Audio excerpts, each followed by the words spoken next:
Okey, selamat pagi kepada murid-murid Enam Satria. Selamat datang ke Pendidikan Jasmani, kelas Pendidikan Jasmani bersama Cikgu Tini. Okey, tajuk kita pada hari ini ialah Clue or Clue.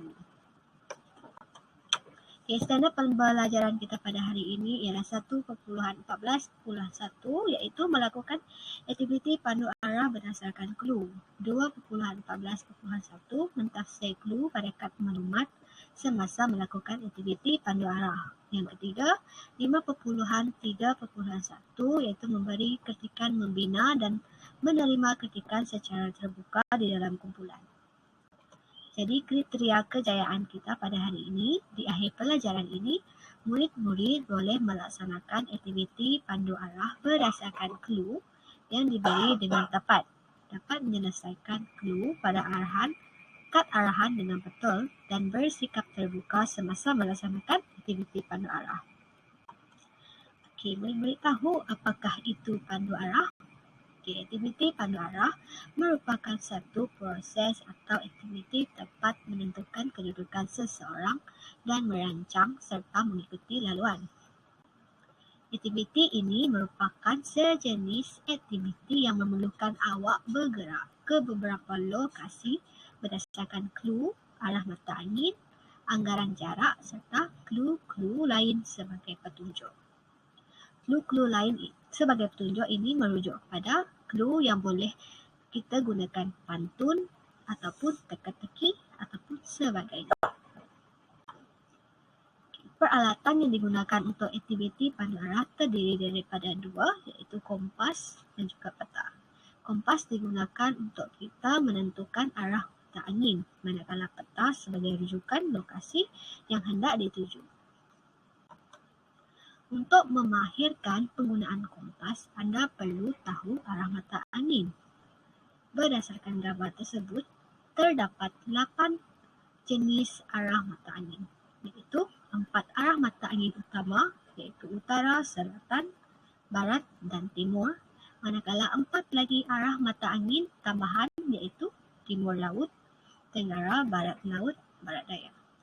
Untuk murid lebih mahir dalam aktiviti pandu arah, murid-murid perlu hafal dan perlu ingat kedudukan arah mata angin ini kerana arah mata angin ini terdapat pada kompas. Seterusnya, kita lihat pula panduan asas melakukan aktiviti pandu arah. Langkah yang pertama, murid perlu mencari kedudukan arah utara peta dahulu. Sebab selalunya di dalam peta terdapat satu simbol seperti simbol arah mata angin, di mana di situ kita boleh menentukan di manakah arah mata angin utara. Seterusnya, murid perlu memastikan semasa menggunakan kompas, kedudukan ataupun permukaan kita meletakkan kompas itu haruslah rata dan berdekatan dengan permukaan bumi, dan pastikan tiada alat-alat besi ataupun magnet di sekitar kompas supaya tidak mempengaruhi bacaan kompas, kerana kalau ada besi ataupun magnet dia akan dapat menjejaskan bacaan kompas dan itu boleh menyebabkan kamu tersesat ataupun tersalah arah. Okey, yang kedua, anda berputar mengikut arah yang ditetapkan oleh clue. Setelah mendapatkan kedudukan utara tadi, awak boleh berpusing ke arah yang ditetapkan dalam clue. Sekiranya di dalam clue itu memerlukan awak bergerak ke barat laut, maka kamu lihatlah kompas tersebut di manakah arah barat laut dan kamu menuju ke tempat itu. Pastikan kamu mahir dan dapat menghafal kedudukan 8 arah mata angin. Okey, ini sangat penting. Yang ketiga ialah bergerak. Okey, semasa kamu bergerak, kamu perlu berhati-hati sebab aktiviti pandu arah ni ia sangat memerlukan awak bergerak dengan pantas. Kerana aktiviti pandu arah ini merupakan satu yang memerlukan satu persaingan dengan kumpulan lain. Okey, mungkin murid-murid di sini tidak berpengalaman melaksanakan aktiviti ataupun menyertai aktiviti pandu arah disebabkan oleh zaman pandemik COVID-19 ini. Jadi aktiviti aktiviti seperti ini sangat susah dan tidak dapat dijalankan. Jadi berdasarkan pengalaman cikgu, aktiviti pandu arah ini sangat seronok disebab dia ada banyak kumpulan. Lepas tu setiap kumpulan tu akan bersaing dengan kumpulan lain. Okey, siapa yang dulu sampai ke tempat stesen penyelamat akan dikira sebagai pemenang. Okey, seterusnya murid-murid perlu cuba untuk mengelakkan kecederaan. Walaupun kita belum berlumba, tapi jangan sampai berlakunya kecederaan. Okey, kalau pengalaman cikgu semasa aktiviti pandu arah, dia tidak semestinya pergi di kawasan yang rata. Kalau pengalaman cikgu, di setiap stesen kami perlu menyelesaikan aktiviti. Contoh, aktiviti merangkak di lumpur, baru kami boleh dapat clue dan pergi ke satu stesen tempat lain yang mempunyai cabaran yang lain. Jadi ia sangat seronok dan sangat terasa. Okay. Setelah tiba di checkpoint, checkpoint kita akan dapat clue yang baharu lagi. Setelah dapat clue yang baharu, kita ulang lagi langkah pertama tadi sehinggalah langkah ketiga. Sampailah kamu tiba di stesen yang terakhir, itu stesen penyelamat. Okay, langkah yang pertama tadi cari kedudukan arah utara dulu. Lepas tu kamu putarlah ikut arah yang ditetapkan dalam clue. Lepas tu ketiga kamu bergerak, pastikan tiada kecederaan dan sangat berhati-hati dan tiba di checkpoint dan ulang balik langkah 1 sampai langkah 3. Jadi aktiviti murid-murid, murid perlu melakukan aktiviti pandu arah dan mentafsir maklumat pada clue. Rujuk buku teks muka surat 60 dan 61. Namun sebelum itu, murid-murid perlu melukis semula peta tersebut, peta yang dekat buku teks muka surat 60-61. Lukis balik peta tu dengan ringkas, tak perlulah.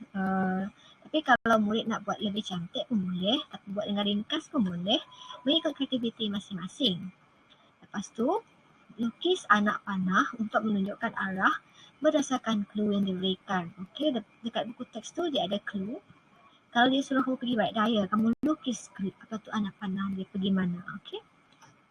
Okey, ni contoh yang cikgu lukis. Contoh cikgu lukis peta berdasarkan buku teks tu. Yang ni cikgu lukis ringkas saja. Kamu boleh lukis lagi cantik dari ni, lagi kreatif dari ni. Okey, terpulang kepada masing-masing. Okey, jadi kita tengok buku teks muka surat 60-61, iaitu di bawah tajuk Clue of Blue. Okey, dekat sini stesen mula dia. Dekat stesen mula dia punya clue ialah, tak nampak lah. Okey, dia punya clue bergerak ke barat laut menuju ke stesen A.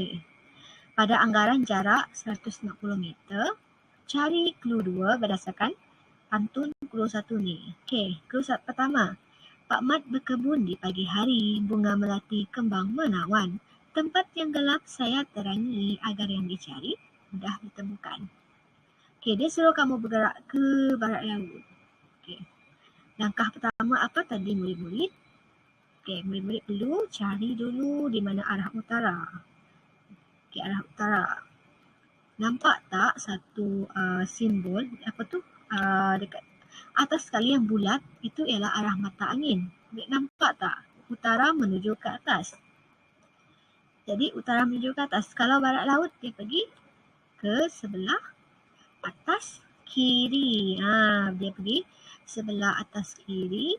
Sampailah ke stesen A. Okay, dekat stesen A pula, dia bagi arahan lagi. Bergerak ke timur laut, susuri denai sejauh 150 meter ke stesen B. Lokasi clue dalam pantun yang berikut. Okay, kita tengok clue yang kedua ni. Sinar mentari indah berseri, terhibur hati kicauan burung. Gunalah saya ke tempat tinggi, terbit memanjat, elok tersadung. Okey, dia punya pantun ni, dia cakap gunalah saya ke tempat tinggi. Maksudnya ialah satu tempat tinggi yang kita panjat. Lepas tu dia bergerak ke timur laut. Okey, timur laut, cari lagi dekat. Tengok lagi arah mata angin. Kat mana timur laut? Okey, timur laut menuju ke atas kanan. Dan dia tengok pula dekat pantun tu. Tempat tinggi memanjat. Okey, kita nampak dekat sini ada satu rumah atas pokok. Jadi tempat yang dituju ialah di sini. Okey, sekarang kita dah sampai ke stesen B. Okey, kat stesen B ada lagi arahan, kad arahan. Okey, iaitu bergerak ke tenggara sejauh 120 meter. Lokasi clue di dalam pantun yang berikut. Okey, tengok pula clue yang ketiga. Kicau burung beralun merdu, lunak didengar tidak terperi. Boleh berehat atau beradu, jika letih singgah di sini. Okey, berdasarkan clue tu, boleh berehat. Maksudnya ialah dia menuju ke tempat rehat. Dan tengok pula arahan dia, bergerak ke tenggara. Okey, dekat mana tenggara murid-murid? Okey, tenggara menuju ke bawah sebelah kanan. Sampai dah ke stesen C. Okey, dekat stesen C ada lagi kad arahan iaitu bergerak ke barat daya sejauh 300 meter. Lokasi clue dalam pantun yang berikut. Kita lagi clue yang keempat ni. Di tunggul kayu hingga sejenak, di air tenang sekali berenang. Di sini saya berdiri tegak, setia menanti barangan dibuang. Setia menanti barangan dibuang. Maksudnya ia merujuk kepada tong sampah. Jadi bergerak ke barat daya. Okey, barat daya dekat mana murid-murid? Okey, barat daya menuju ke bawah kiri. Jadi sampailah ke, nampak tak tong sampah tu? Maksudnya tujuan dia pergi tong sampah ni. Okey, sampai kat tong sampah ni ada lagi clue. Okey, clue yang terakhir. Okey, bergerak ke utara sejauh 90 meter ke stesen penamat. Daftar dan catat masa penamat kamu. Jadi dari tong sampah tu bergerak ke utara. Okey, utara pergi atas. Jadi sampailah stesen penamat. Jadi jangan lupa murid-murid lukis peta ikut kreativiti masing-masing dan anak panah. Okey, anak panah. Berdasarkan ni. Okey, jadi cikgu akhiri kelas kita pada hari ini dengan ayat motivasi iaitu kejayaan adalah suatu perjalanan, bukannya suatu destinasi. Terima kasih kepada murid-murid yang telah belajar dengan bersungguh-sungguh pada hari ini. Bye.